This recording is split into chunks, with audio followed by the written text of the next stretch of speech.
যখন গুহায় আশ্রয় নেয়া কিছু যুবক আল্লাহর কাছে দোয়া করেছিল, কি দোয়া করেছিল? রব্বানা, হে আমাদের প্রতিপালক, আতিনা মিন লাদুনকা রাহমা, আমাদেরকে আপনার পক্ষ থেকে রহমত দান করুন। ওয়া হাইয়্ লানা মিন আমরিনা রশাদা, এবং আপনার পক্ষ থেকে আমাদের সমস্ত কাজগুলোকে আপনি গুছিয়ে দিন। সুবহানাল্লাহ। আজকে থেকে 1000 বছর আগে দাকিয়ানুস বাদশার একটা সভ্যতা ছিল। এই বাদশা ছিল তৎকালীন সময়কার একজন জালেম শাসক। সে তার রাজ্যে শিরক প্রতিষ্ঠা করেছিল, আল্লাহ রাব্বুল আলামিনের তাওহীদকে উঠিয়ে দিয়েছিল। সে তার রাজ্যে নবী সাল্লাল্লাহু আলাইহি ওয়াসাল্লাম, তৎকালীন সময়কার যে নবী আলাইহিস সালাম, তার সুন্নাহকে উঠিয়ে দিয়ে নিজের মন গড়া আদর্শ বাস্তবায়ন করেছিল দাকিয়ানুস বাদশা। তো সেই বাদশার অধীনে থাকা 8 জন বা 9 জন উচ্চ পদস্থ কর্মকর্তার সন্তানকে আল্লাহ পাক হেদায়েত দান করেন, এবং তারাই ইতিহাসে আসহাবুল কাহফ হিসেবে পরিচিত আছেন। এই 7 জন বা 9 জন যুবক উচ্চ পদস্থ কর্মকর্তার সন্তান ছিলেন। তারা তাওহীদকে চিনতে শিখলেন, আল্লাহ রাব্বুল আলামিনকে চিনতে শিখলেন, শিরকের সাথে তাওহীদের আপোষ করলেন না, সুন্নতের সাথে চলমান জাহিলিয়াতের আপোষ করলেন না। এর ফলশ্রুতিতে তাদের উপর নির্যাতন নেমে আসলো। রাজা তাদেরকে 3 দিন সময় দিলেন। 3 দিনের মধ্যে যদি তোমরা তোমাদের ধর্ম ত্যাগ না করেছো, তাহলে তোমাদেরকে মৃত্যুদণ্ড দেওয়া হবে। তো সেই 7 জন বা 9 জন যুবক ওই রাষ্ট্রের মধ্যে কোনো অরাজকতা সৃষ্টি করলো না, বরং তারা সাইলেন্টলি সেই রাষ্ট্র থেকে চলে গেল। সেই ফিতনাপূর্ণ জাহিলি পরিবেশ থেকে নিজেরা আস্তে করে সরে গেল, সেখানে কোনো রকম ফাসাদ সৃষ্টি করলো না। যাওয়ার সময় তারা একটা কুকুরকে সাথে নিয়েছিল, যেই কুকুর বছরের পর বছর তাদেরকে পাহারা দিয়েছে গুহার মধ্যে। চলতি পথে একটা গুহায় তার আশ্রয় নিয়েছিল, যে গুহার মধ্যে তারা ঘুমিয়ে পড়ে, এবং আল্লাহ রাব্বুল আলামিন 309 বছর পর তাদের ঘুম ভাঙান। 309 বছর পর যখন ঘুম ভাঙলো, তারা ক্ষুধার্ত ছিলেন, একে অপরকে জিজ্ঞাসা করছিলেন যে কেম লাবিসতুম, তোমরা কতদিন ঘুমিয়েছো? একজন বলছিল লাবিসনা ইয়াওমান আও বা'দা ইয়াওম, আমরা হয় একদিন ঘুমিয়েছি বা একদিনের কিছু অংশ ঘুমিয়েছি। যাই হোক, তারা ক্ষুধার্ত ছিলেন, তাদের পকেটের মধ্যে কিছু মুদ্রা ছিল, আর সেই মুদ্রা বর্তমান সময় চলমান মুদ্রার মতো ছিল না। বর্তমান সময়ে যে চলমান যে মুদ্রাগুলো আছে, যেখানে গোল্ড এবং সিলভারের কোনো অনুপ্রবেশ নাই, যদিও বা কোরআন এবং সুন্নায় গোল্ড এবং সিলভারের কয়েনের কথা আছে, তবে পশ্চিমা সভ্যতা এটাকে হারাম করে দিয়েছে। আর পশ্চিমা সভ্যতা কোনো কিছুকে হারাম করে দিলে সেটা সারা বিশ্বেই হারাম হয়ে যায়, আর পশ্চিমা সভ্যতা কোনো কিছুকে হালাল করে দিলে সারা বিশ্বেই সেটা হালাল হয়ে যায়। পশ্চিমারা যদি বলে পর্দা হারাম, বিশ্ববাসী বলবে হারাম হারাম। তারা যদি বলে পর্নোগ্রাফি জেনা হালাল, সবাই বলবে হালাল হালাল। এখন মানুষ আল্লাহর ইবাদতের চেয়ে পশ্চিমাদের ইবাদত বেশি করে। আর এটা বলে রাখি, সূরা তাওবার 31 নম্বর আয়াতে আল্লাহ পাক বলেছেন, কেউ যদি আল্লাহ পাকের হালালকে হারাম করে নেয় আর আল্লাহ পাকের হারামকে হালাল করে নেয়, এটাকে আল্লাহ পাক কুফরি এবং শিরক বলেছে। তো দাকিয়ানুস বাদশার যুগটাও ঠিক এমনই ছিল। তো তারা যখন সেই মুদ্রাগুলো নিয়ে বাজারে গেল খাবার কেনার জন্যে, তখন তাদেরকে অ্যারেস্ট করা হলো। কি অভিযোগে? অভিযোগটা হচ্ছে যে তারা গুপ্তধন পেয়েছে, এই অভিযোগে। কিন্তু বাস্তবিক অর্থে তারা কোনো গুপ্তধন পায় নাই। তারা বলছিল আমরা গতকাল মাত্র এখান থেকে বের হয়েছি, আজকে রাতটা এই গুহায় আশ্রয় নিয়েছিলাম, এতটুকু তারা বলেছে। যাই হোক, তথ্য প্রমাণ যাচাই করে দেখা গেল যে তারা যে ঘুমিয়েছিল এতে প্রায় 309 বছর অতিবাহিত হয়ে গেছে। এবং এখন যে বাদশা ক্ষমতায় আছে, সে আলহামদুলিল্লাহ একজন তাওহীদপন্থী মানুষ। সে আল্লাহকে বিশ্বাস করে, নবী রাসূলকে বিশ্বাস করে, আল্লাহ পাকের ঐশী গ্রন্থকেও বিশ্বাস করে। তবে ওই সমাজের মানুষ একটা বিষয়কে বিশ্বাস করে না, সেটা হলো মৃত্যুর পর পুনরুত্থান, রিজারেকশন যেটা আমরা বলি। মৃত্যুর পর পুনরুত্থান, এই বিষয়টাকে তারা স্বীকার করেন।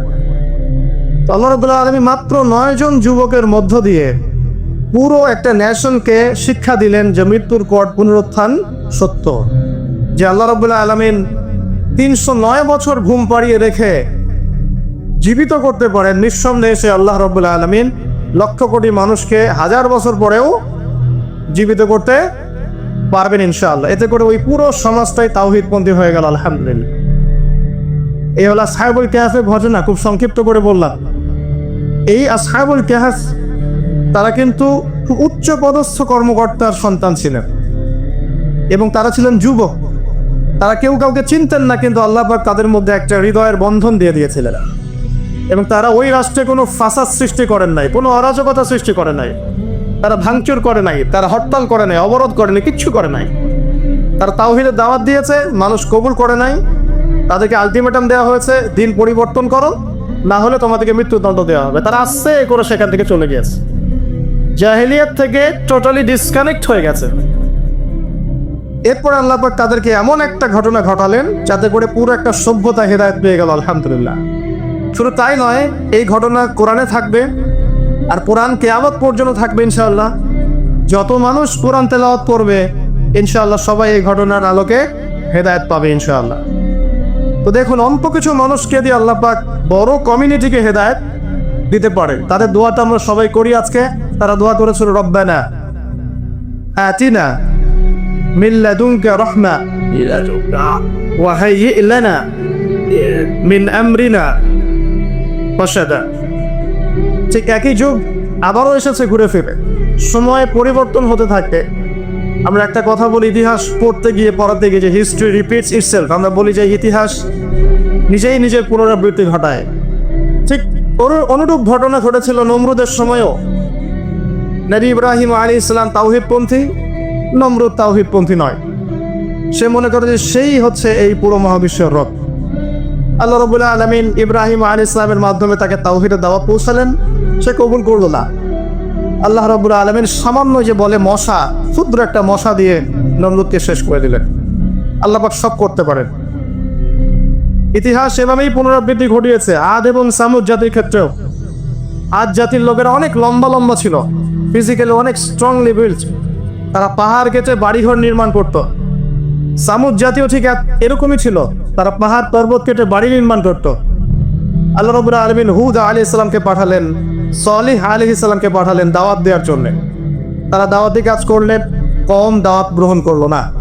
ইল্লা কলিলাম মিনহুম, অল্প কিছু মানুষ ইসলাম কবুল করলো, বাকিরা বেশিরভাগই করলো না।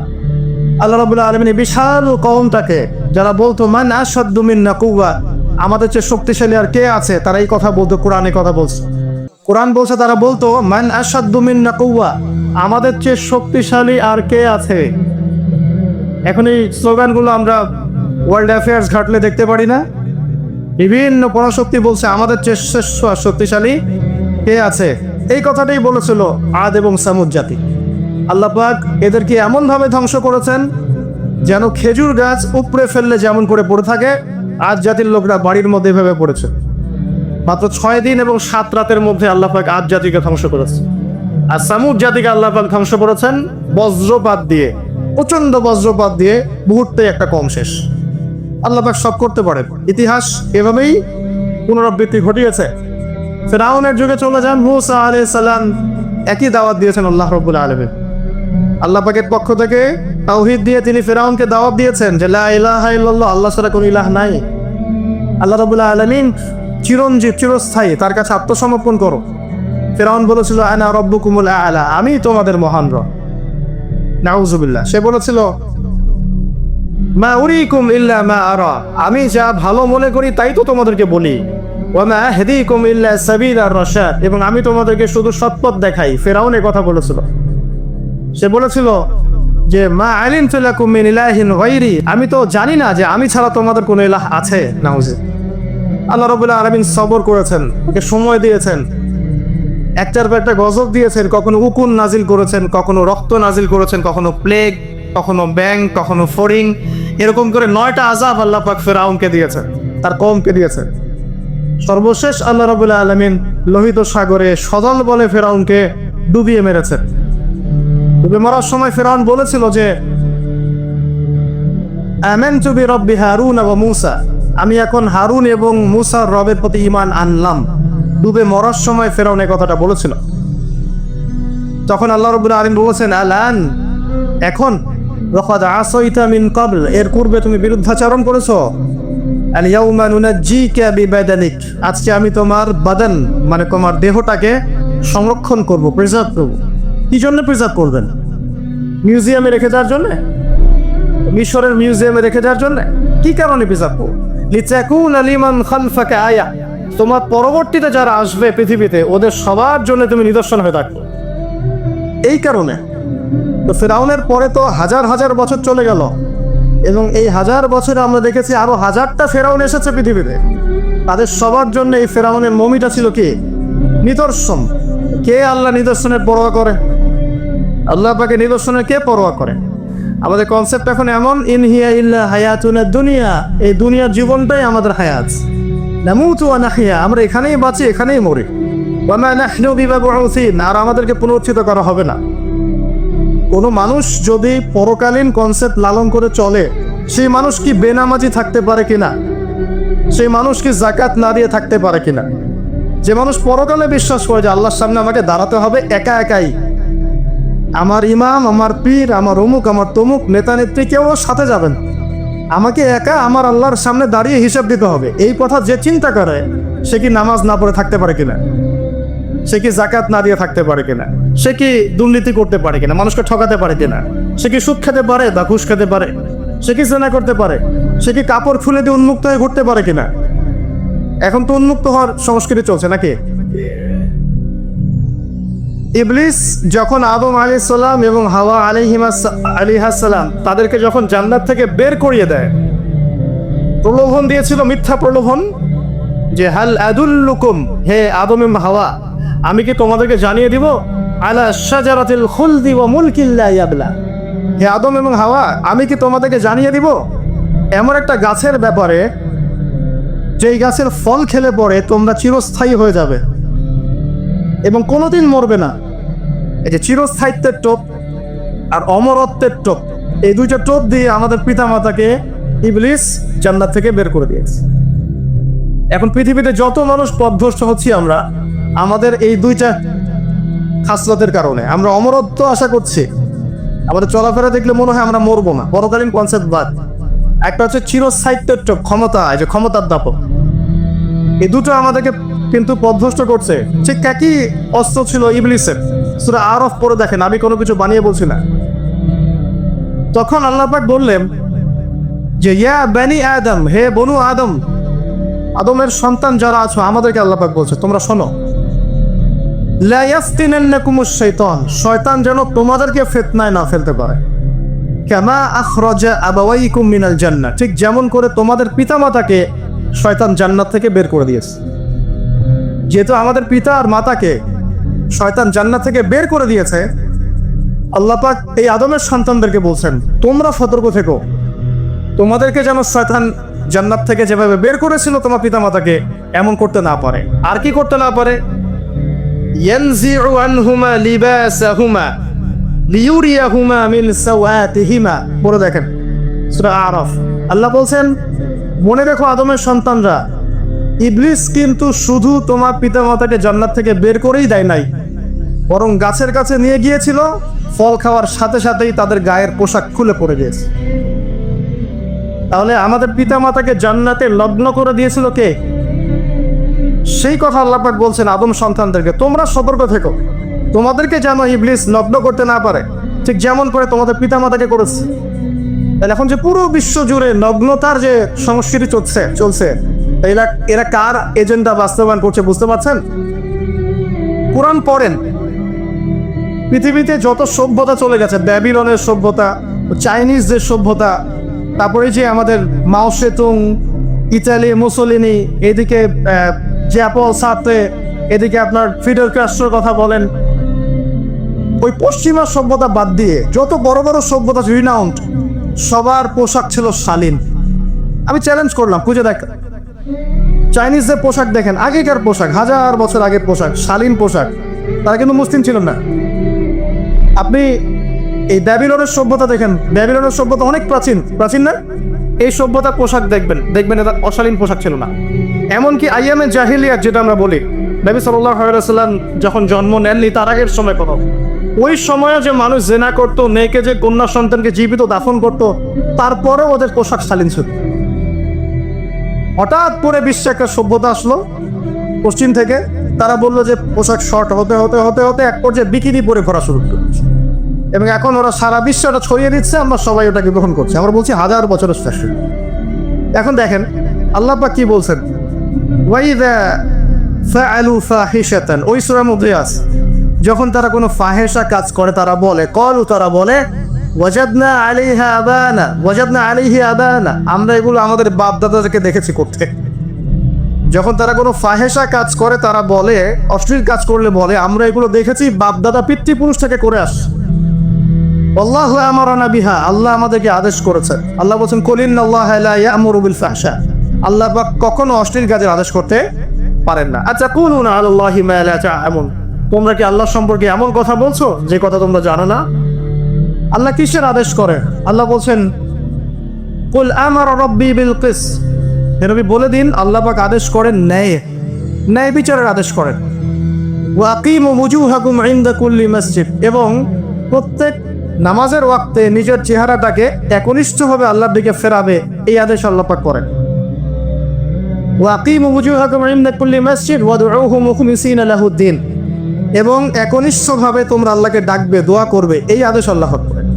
আল্লাহ পাক কি অশ্লীল কাজের আদেশ করতে পারেন? ইতিহাস পড়ে দেখেন, আমি নিজে হিস্ট্রির ছাত্র, আপনি পড়ে দেখবেন, পুরো ঐতিহাসিক পটভূমি পড়ে দেখবেন, মানুষ এই ঊনবিংশ শতাব্দী আসার আগে এত অশ্লীল ছিল না। এখনকার বিশ্বে যত সমস্যা চলছে, কয়েকটা বলি, রিবা বা সুদ, জেনা বা উন্মুক্ত যৌনাচার, তারপরে বেপরদামি অশ্লীলতা, 4 নাম্বার আপনার মাদক, ঠিক আছে, 5 যে বড় মহামারী পর্নোগ্রাফি, যত বড় বড় মেজর সমস্যাগুলো চলছে যেগুলো ইয়াং জেনারেশনকে ধ্বংস করে দিচ্ছে, এগুলোর ম্যাক্সিমাম এসেছে কিন্তু পশ্চিম থেকে। খেয়াল করে দেখবেন, এগুলো কিন্তু বাংলাদেশ থেকে আসে নাই, আসছে ভারত থেকে আসছে, পাকিস্তান থেকে আসছে, সাবকন্টিনেন্ট থেকে আসে নাই, এগুলো দেখবেন একটা নির্দিষ্ট জায়গা থেকে আসছে। তো এই কারণে আমাদের সতর্ক দৃষ্টি রাখতে হবে যে বস্তুবাদী উন্নয়ন সবকিছু নয়। হ্যাঁ, আমরা জিডিপি বাড়ালাম, ইন্ডাস্ট্রিজ গড়লাম, মঙ্গলে চলে গেলাম, চাঁদে গেলাম, ওকে ফাইন, এগুলোর কেউ কৃতজ্ঞতা করবে না, এটা ভালো, নেশনকে এগিয়ে নিতে হবে, এটাই এডুকেট তারা এবং এডুকেটেই করতে হবে, কিন্তু নৈতিকতার বিসর্জন দিয়ে নয়। নৈতিকতার বিসর্জন দিয়ে ধর্ম থেকে দূরে চলে এসে নাস্তিকতায় বিশ্বাসী হয়ে আল্লাহকে বাদ দিয়ে, রাসূলকে বাদ দিয়ে এই বস্তুবাদী উন্নয়ন আমাদের পরকালকে বাঁচাতে পারবে না। তো পরকালকে বাঁচিয়ে রেখে আমার দুনিয়াবী উন্নয়ন করতে হবে, এবং দুনিয়ার উন্নয়ন তো অবশ্যই জরুরি। সারা বিশ্ব যখন এগিয়ে যাচ্ছে, আমরা কেন পিছিয়ে থাকবো? আমি তো এটাও বলি যে এটা অনেক মাদ্রাসার লাইনে যারা আছেন তারা আমার সাথে একটু বিরোধিতা করেন এই বিষয়ে। আচ্ছা আসেন, এই যে শুআয়ব আলাইহিস সালামের কওমকে যে ভূমিকম্প দিয়ে ধ্বংস করা হলো, এই ভূমিকম্প কখন আসে? আল্লাহ পাক বলছেন তার রাসূলের মাধ্যমে, যখন সমাজের মধ্যে পাপ বেড়ে যাবে, অশ্লীলতা বেড়ে যাবে, মানুষ মাদককে হালাল মনে করা শুরু করবে, জিনাকে হালাল মনে করা শুরু করবে, এবং এই যে বেপরদামি বেড়ে যাবে, তখন সমাজের মধ্যে ভূমিকম্প দেখা দিবে, ভূমিধস দেখা দিবে। গান বাজনা, বাদ্যযন্ত্রকে মানুষ হালাল মনে করা শুরু করবে, তখন এগুলো আসবে। তো এগুলো কি আসার বাকি আছে? এখন কি মনে হচ্ছে? আল্লাহ পাক আমাদেরকে হেফাজত করুন, আমিন। বাঁচার উপায় কি? ওই যে বললাম, রব্বানা বলেন, আতিনা মিন লাদুনকা রাহমা ওয়া হাইয়্ লানা মিন আমরিনা রাশাদা। এভাবেই ইতিহাস নিজেকে পুনরাবৃত্তি ঘটিয়েছে। কওমে লূত, মনে আছে? লূত আলাইহিস সালামের কওম, ইব্রাহিম আলাইহিস সালামের ভাতিজা ছিলেন লূত আলাইহিস সালাম। তাকে আল্লাহ পাক একটা কওমকে দাওয়াত দেওয়ার জন্য পাঠালেন, যেই কওম এমন পাপ করছে যেই পাপ ইতিহাসে কেউ কখনো করে নাই। ওই কওমের আগ পর্যন্ত পৃথিবীতে কেউই এই পাপটা কখনো করে নাই। কি পাপ? কে বলতে পারবে? সমকামিতা। কি পাপ? সমকামিতা। এখন তো অ্যাভেলেবল দেখছি আমরা, এখন আমি অ্যাভেলেবল দেখছি না, ছেলে ছেলে বিয়ে করছে, মেয়ে মেয়ে বিয়ে করছে। এবং বড় বড় কান্ট্রিজ যেগুলো আছে, আপনার আমেরিকা, ব্রিটেন, অস্ট্রেলিয়া, কানাডা, সব জায়গায় এগুলো হালাল। এগুলো হালাল, স্বাধীনতা, বাক স্বাধীনতা। আর আপনি চাইলে একটা মেয়েকেও বিয়ে করতে পারেন, ছেলেকেও করতে পারেন। আবার কোরআনে বলেছে ছেলে ছেলে সমকামীর কথা, কিন্তু এই যুগে এসে আমরা দেখছি মেয়ে মেয়েও সমকামী। সুবহানাল্লাহ। এবং এটা আমাদের দেশে ছড়িয়ে পড়ছে, এটা কিন্তু অ্যালার্মিং একটা বিষয়। আমরা সবাই বাইরে ভালো মানুষের মুখোশ ধরে আছি ঠিকই, কিন্তু ভিতরে ভিতরে সমাজ এগুলো চলছে। এগুলোকে যদি এখনই আমরা এটাকে ডিফেন্ড করতে না পারি তাহলে কিন্তু সমস্যা। আগামীতে দেখা যাবে যে আমাদের পরিবারের মধ্যে এগুলো ঢুকে যাচ্ছে, নাউজুবিল্লাহ। একটা জরিপ বলছে যে 20 থেকে 30 জন মানুষের মধ্যে একজন মনে করে যে সমকামিতা ভালো জিনিস বা এটা একটা স্বাধীনতা। আপনি কেমব্রিজ অক্সফোর্ডের ডিকশনারি ঘাটলে দেখবেন সেখানে আগে বলা হতো যে এটা একটা মানসিক রোগ। আপনি 10 বছর আগের ডাটা দেখেন আর 10 বছর পরের ডাটা দেখেন, এখন আপনাকে বলা হবে এটা একটা বাক স্বাধীনতা। আগে বলা হতো মানসিক রোগ। তো এই কম ছিল কওমে লূত, আল্লাহ পাক এদেরকে এমনভাবে ধ্বংস করেছেন যেভাবে পৃথিবীতে কোনো কমকে আল্লাহ পাক ধ্বংস করেন না, কাউকে না। কিভাবে? আল্লাহ পাক 2 জন ফেরেশতা পাঠিয়েছিলেন, জিবরাইল আলাইহিস সালাম এবং মিকাইল আলাইহিস সালাম। তাদেরকে সুন্দর যুবকের আকৃতিতে পাঠিয়েছেন, সুন্দর সুন্দর যুবক। ধর্ষকের কোনো ধর্ম নাই, সে হিন্দু মুসলিম নাকি বৌদ্ধ খ্রিস্টান না আলেম জালেম, এগুলো ধর্ম দেখার সময় নাই। আল্লাহ পাক বলেছেন তার রাসূলের মাধ্যমে ধর্ষণ হলেই প্রকাশ্যে মৃত্যুদণ্ড দিয়ে দিবে, যেই হোক সে যেই হোক না, ওর কোনো ধর্ম নাই। সে একজন আলেম দাড়িওয়ালা মানুষও যদি হয় তাকেও এই কাজ করতে হবে। তো চোরের কোনো ধর্ম আছে? ডাকাতের কোনো ধর্ম আছে? তো মিডিয়া আবার টেকনিক্যালি দেখবেন ওইটাকে হাইলাইট করবে বেশি, বিকজ এখানে একটা সুযোগ আছে ইসলামকে ডমিনেট করার জন্য। কিন্তু সেম ঘটনা কিন্তু অনেক বড় বড় সেকুলার প্রতিষ্ঠানে ঘটেছে, ওগুলো কিন্তু আমরা হাইলাইট করতে দেখি না। এটা আমরা বুঝি ইন্টেনশনটা কি। তবে এখানে একটা বিষয় ক্লিয়ার করতে হবে যে পাপ পাপী যেই করুক তাকেই শাস্তির আওতায় আনতে হবে। আল্লাহ পাক তৌফিক রাখুন বোঝার। এখন এমন একটা সময় চলছে বাচ্চারাও এগুলো থেকে নিরাপদ না। 5 বছরের মেয়ে, 7 বছরের মেয়ে, কয়দিন আগে দেখলাম যে 2 বছরের মেয়ে, নাউজুবিল্লাহ, তার সাথেও নাকি এরকম ঘটনা ঘটেছে, এবং উত্তরবঙ্গেরই ঘটনা এগুলা। আর এগুলো শহরের চেয়ে এখন গ্রামে বেশি হচ্ছে। কারণ কি জানেন? গ্রামে তো আগে মানুষ এই উন্মুক্ত পোশাক আশাক দেখতো না খুব বেশি। এখন যখন পণ চলে আসছে হাতে, বাসায় সব এগুলো দেখছে, তখন গ্রামে দেখবেন ধর্ষণ বাড়ছে না? এটা নিয়ে আমি আলাদা লেকচার দিয়েছি যে কতগুলো ধর্ষণ হয়েছে এই পর্যন্ত। এই বছরই লাস্ট এই বছরই দেখবেন রিপোর্টেড 1337টা রেপের ঘটনা ঘটেছে এই বাংলাদেশেই। অ্যালার্মিং বিষয়। আর আমেরিকাতে প্রতি 6 জনে 1জন রেপ হয়, আর রেপের রাজধানী হচ্ছে সাউথ আফ্রিকা, ওখানে প্রতি 3 জনে 1জন রেপ হয়। তো এইগুলা কিভাবে হচ্ছে? Only because of pornography. এটা যদি এখনো বন্ধ করতে না পারা যায়, আগামী ভবিষ্যৎ খুব খারাপ হবে। যেখানে সেখানে মানুষ জেনা করবে, যাকে তাকে রেপ করবে দেখে নিয়ে, বিকজ এটা ভিতর থেকে মানুষকে পশু বানিয়ে দিচ্ছে। আমরা জানি এর পিছনে একটা বড় ইন্ডাস্ট্রি কাজ করে, যারা সারা বিশ্বে প্রায় $98 বিলিয়ন ব্যবসা করে পর্ন দিয়ে। শুধু আমেরিকায় ব্যবসা করে $12 বিলিয়ন সারা বিশ্বে। $12 বিলিয়ন বোঝেন? $1 বিলিয়ন কত কোটি বোঝেন? $100 কোটি। এই বিশাল একটা ইন্ডাস্ট্রি আছে, এর পিছনে টাকা কাজ করে, টাকা, অনলি টাকা। আর এখানে যা দেখানো হয় সবই ফেক, এগুলো কোনোটাই সত্য না। এটা শুধু একটা অভিনয় আর কিচ্ছু না। এটা দিয়ে পুরো স্পেশালি মুসলিম যুবকদের ভিতরে এমন একটা মানে পশুত্ব ঢুকে দেওয়া হয়েছে যে জেনা, ধর্ষণ, বেহায়াপনা এগুলো বাড়তেই আছে দিন দিন। এটা না কমানো গেলে এবং মানে আইনের সুশাসন নিশ্চিত করা না গেলে ধর্ষণ কমবে না, জেনা কমবে না, ইফতিজিংও কমবে না, মেয়েদের অধিকারও আর আদায় করা সম্ভব হবে না। এটা আমার মত।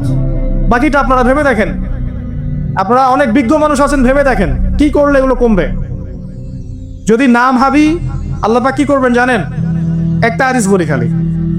জাইনাব বিনতে জাহশ রাদিয়াল্লাহু আনহা তিনি বলছেন, ইয়া রাসূলুল্লাহ সাল্লাল্লাহু আলাইহি ওয়াসাল্লাম, আনুহলিকু ওয়া ফিনা সালিহুন, আমাদের মধ্যে সৎ লোক থাকা অবস্থাতেও কি আমরা ধ্বংস হয়ে যাব?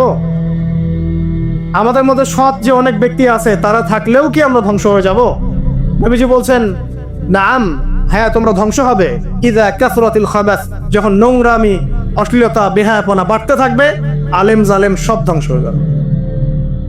তা আমরা আমাদের স্বার্থেই কথাগুলো বলবো, কারণ আমরা যদি এগুলোকে প্রতিহত করতে না পারি তাহলে আমাদের বাড়িতেও এই ফিতনা ঢুকে আসবে না? আসবে। দেখে নিয়েন। আল্লাহ পাক বোঝার তৌফিক এনায়েত করুন, আমিন। তো কওমে লূতকে আল্লাহ পাক কি করেছেন? সুন্দর বালকের রূপে এই জিবরাইল আর মিকাইল আলাইহিস সালামকে পাঠিয়েছেন। এখন লূতের লোকরা বলছে যে তোমার ঘরে যে মেহমান 2 জন এসেছে ওদেরকে আমাদেরকে দাও। নাউজুবিল্লাহ। বুঝতে পারেন নাই? তোমার ঘরে যে দুজন মেহমান এসেছে, ওই দুজন মেহমানকে নিতে এসেছে। লূত আলাইহিস সালাম বলছেন যে আমার হাউলাই বানাতিন কুনতুম ফাইলিন, তোমাদের যদি বিয়ে করার ইচ্ছা থাকে, আমার মেয়েরা আছে, তাদেরকে বিয়ে করো প্রয়োজনে। একজন নবী তার মেয়েকে বিয়ে দিতে যাচ্ছেন, তাও তোমরা এই পথে যেও না। তখন এই কওমে লূতের লোকরা বলছে, তুমি খুব ভালো করে জানো হে লূত আমরা কি জন্য এসেছি। তখন তিনি বলছেন, আলাইসা মিনকুম রাজুলুন রাশীদ, তোমাদের মধ্যে কি একজনও ভালো মানুষ নাই? এরপরে আল্লাহর আযাব আসবে। লূত আলাইহিস সালাম এবং তার স্ত্রী চলে যাচ্ছেন।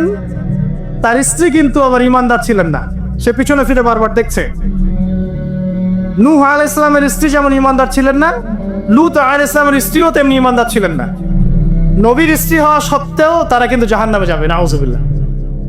তো এই লূতকে ধ্বংস করলেন আল্লাহ পাক, কওমে লূতকে এভাবে ফেরেশতার পাখা দিয়ে ওই পুরো জায়গাটাকে উঠিয়ে নিয়ে মাটিতে আবার ধসিয়ে দেওয়া হয়েছে। এই জায়গাটা এখন নিদর্শন হয়ে আছে। জর্ডানের পাশে দেখবেন ওই যে ডেড সি, একটা মৃত সাগর আছে না, ওইটা ছিল সেই জায়গা। এখানে সাদুম গোত্র থাকতো, সাদুম, এই কওমের নাম ছিল সাদুম। এরা সমকামী ছিল। এখন আপনার জন্য আমার নসিহত হচ্ছে, নবী সাল্লাল্লাহু আলাইহি ওয়াসাল্লাম বলেছেন, আমি শেষ জামানায় আমার উম্মতের উপর কিছু বিষয় ভয় করি যে এগুলো আমার উম্মতের মধ্যে ঢুকে যাবে, আমি আশঙ্কা করে ঢুকে যাবে। কি কি বিষয়? এক নাম্বার, যে আমি আশঙ্কা করি যে আমার উম্মতের মধ্যে মূর্তি পূজা ঢুকে যাবে, মুসলিম কিন্তু স্ট্যাচু ওয়ার্শিপ করবে। দুই, আমি আশঙ্কা করি আমার উম্মতের মধ্যে রিয়া ঢুকে যাবে। রিয়াটা কি? লোক দেখানো আমল। রিয়া কি? লোক দেখানো আমল। আমি আশঙ্কা করি যে আমার উম্মতের মধ্যে সমকামিতা ছড়িয়ে পড়ে নাই। এগুলো নবী সাল্লাল্লাহু আলাইহি ওয়াসাল্লাম আশঙ্কা ছিল। দেখেন সবগুলো এখন বাস্তব হয়ে গেছে। আল্লাহ রাব্বুল আলামিন এই সমকামিতার পাপ থেকে আমাদেরকে হেফাজত করুন, আমিন। এভাবেই ইতিহাস রিপিট হয়েছে। আল্লাহ পাক এদেরকেও ধ্বংস করেছেন।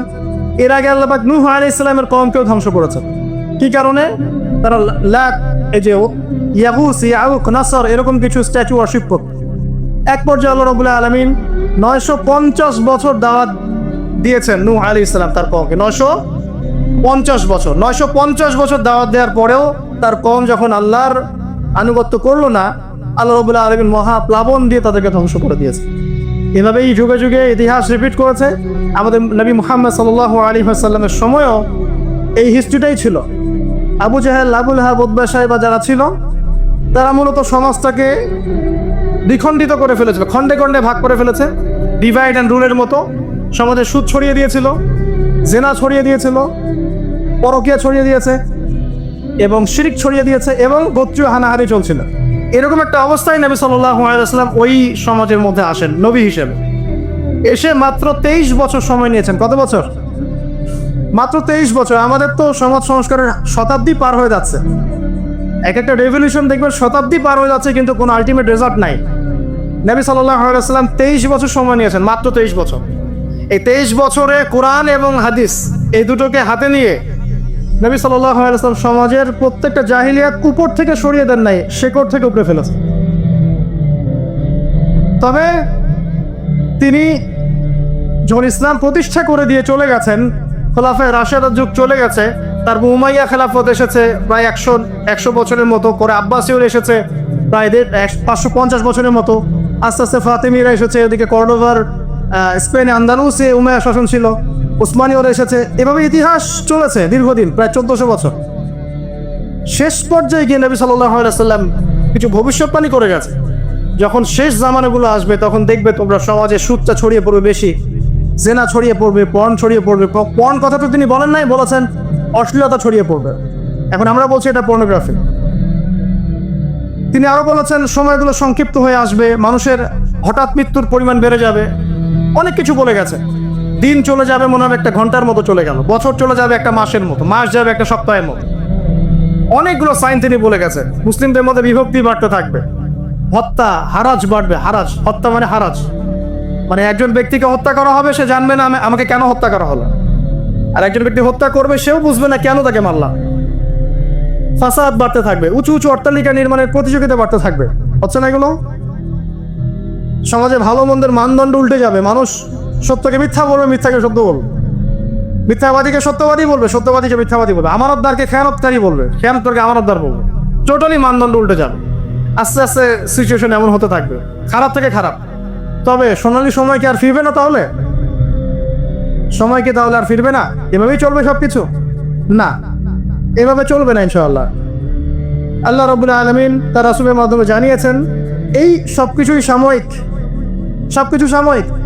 ইতিহাস আবার পুনরাবৃত্তি ঘটাবে। ইতিহাস সভ্যতা শুরু হয়েছিল একজন নবী দ্বারা, শেষও হবে আরেকজন নবী দ্বারা ইনশাআল্লাহ তাআলা। সভ্যতা শুরু হয়েছিল আদম আলাইহিস সালামকে দিয়ে, আর শেষ হবে ঈসা ইবনে মারিয়ামের হাতে। শেষ জামানার সবচেয়ে ভাইটাল ক্যারেক্টার হচ্ছেন ঈসা ইবনে মারিয়াম। ইমাম মাহদী নন, ইমাম মাহদী সবচেয়ে ভাইটাল ক্যারেক্টার নন। সবচেয়ে ভাইটাল ক্যারেক্টার হচ্ছে ঈসা ইবনে মারিয়াম। তিনি প্যালেস্টাইন, জেরুজালেম থেকে পুরো ওয়ার্ল্ডে ইসলামিক খেলাফত রিস্টোর করবেন ইনশাআল্লাহ তাআলা। এবং তিনি নতুন কোনো শরীয়ত নিয়ে আসবেন না, নতুন কোনো ধর্ম নিয়ে আসবেন না, বরং তিনি এসে বরং ক্রুশ ভেঙে ফেলবেন। শুয়োরের মাংস যেটা, এটাকে একদম টোটালি হারাম করে ফেলবেন। জিজিয়া যে ট্যাক্সটা আছে এটাকে উঠিয়ে দিবেন। এবং তিনি 40 ইয়ার্স, হাদিসে এসেছে 40 বছর তিনি এই পৃথিবীতে থাকবেন। কত বছর? 40 বছর। ওই সময় সম্পর্কে এমন কথা এসেছে যে যাকাত নেয়ার জন্য একটা মানুষ খুঁজে পাওয়া যাবে না। আসতে কতদিন এটা আমরা বলতে পারবো না, এটা আল্লাহ পাক জানেন, আল্লাহ জানেন। এটা কতদিন এটা আমরা বলতে পারবো না, এটা বলার অধিকারও আমাদের নাই, বিকজ এটা গায়েবের বিষয়। আলামাতগুলো আস্তে আস্তে আস্তে আস্তে ওইদিকে যাচ্ছে। এখন তিনি আজকেই আসুন আর কালকেই আসুন, ইমাম মাহদী আজই আসুক আর কালই আসুক, আপনার আমার দায়িত্ব চেঞ্জ হবে না। দায়িত্ব কি চেঞ্জ হবে? খুব সংক্ষেপে 2 মিনিট সময় নিচ্ছি যে আমরা যে কোনো সিচুয়েশনেই আমাদের দায়িত্বটা কি আসুন। 1 নাম্বার কথা হচ্ছে ভাই যে বড় পরিসরে চিন্তা বাদ দিয়ে আগে ছোট পরিসরে আসেন। নিজের ব্যক্তি জীবনে আগে ইসলাম প্রতিষ্ঠা করেন।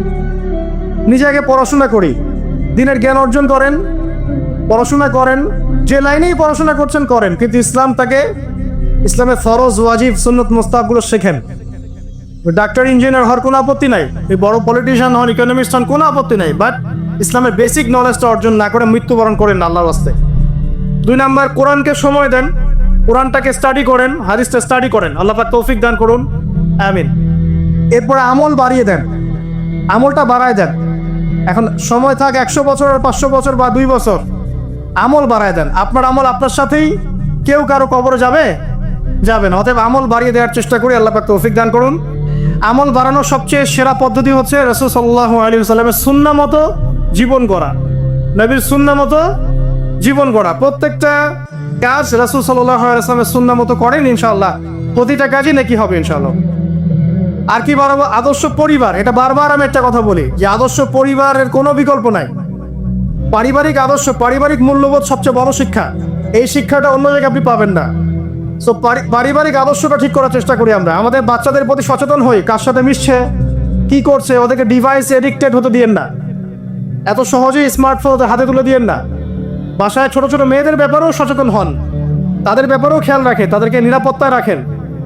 পর্দা, এটা তো বলতেই হবে, এটার কোনো বিকল্প নাই। যে যাই বলুক না কেন, আপনার ইজ্জত সম্মান আপনার কাছেই, এর কোনো বিকল্প নাই। রাসূল সাল্লাল্লাহু আলাইহি ওয়াসাল্লাম এবং আল্লাহর বিরুদ্ধাচারণ করে আপনি প্রগতি অর্জন করতে পারবেন না, আপনি উন্নতি অর্জন করতে পারবেন। পারতে পারেন, সেটা বস্তুবাদী, পরকালে এর কোনো অস্তিত্ব থাকবে? থাকবে না। আর কি করতে পারি আমরা? আমরা হালাল অর্থনীতি সার্চ করতে পারি। হারামে যারা যারা আছে আজকে তওবা করি, আজকের এই লেকচার যাদের কানে যাবে, আমরা দোয়া করি আল্লাহ পাক সবাইকে হারাম রিজিক থেকে ফিরিয়ে নিয়ে আসুন। আমি বারবার একটা কথা বলি ভাই, আপনার আমল নামায় যতটুকু রিজিক আছে এর একটা দানা না খেয়ে আপনি মৃত্যুবরণ করবেন না, আপনার মৌত হবে না। এখন আপনার রিজিকটা আপনি কি অবৈধ পথে চাচ্ছেন না বৈধ পথে চাচ্ছেন, এটা আপনার ডিসিশন। আপনি যদি বৈধ পথে চান, ওই পরিমাণ রিজিক আপনাকে খাওয়াবেন আল্লাহ পাক, তারপর মৃত্যুবরণ করবেন। আর যদি অবৈধ পথে চান, সেটাই খাওয়াবেন, খাওয়ায় মৃত্যুবরণ করবেন। আপনি ডিসিশন নেন কোন দিকে যাবেন। আর রিজিকের মালিক আল্লাহ আমরা খালি মুখে বলি, মনে কিন্তু বিশ্বাস করি না। মনে যদি বিশ্বাস করতাম তাহলে আমরা কিন্তু কখনো সুদের ধার ধারতাম না, আমরা ঘুষ দুর্নীতি করতাম না। কারণ আমরা করছি কেন? মনে করছি যে আমি এটা করলে রিজিক বাড়বে। আর আপনি যাদের জন্য এই কাজগুলো করছেন, আপনার স্ত্রী, আপনার সন্তান, আপনার পরবর্তী প্রজন্ম, 40 দিন সময় নেবেন আপনাকে ভুলে যেতে। 40 দিন সময় নেবেন আপনাকে ভুলে যেতে, দেখে নিন। আর কবর খুব একাকিত্বের জীবন। আসলে মৌতের যে যন্ত্রণার কথা আমরা বলি না, এটা সবচেয়ে বড় বিষয়টা কি জানেন? এর শারীরিক কষ্ট তো আছেই, এই যে দুনিয়ার সবার থেকে বিচ্ছেদ, এটাই হচ্ছে যন্ত্রণা। সবার থেকে বিচ্ছেদ না, সবার থেকে বিচ্ছেদে চলে যেতে হয়, এটা সবচেয়ে বড় যন্ত্রণা। মানুষ একা থাকতে চায় না। জেলখানায় যে মানুষকে বন্দি করে রাখে না, ওই একাকিত্বের কষ্টে মানুষ ভোগে। একা একা, আমি একা, কেউ নেই আমার সাথে, এটাই।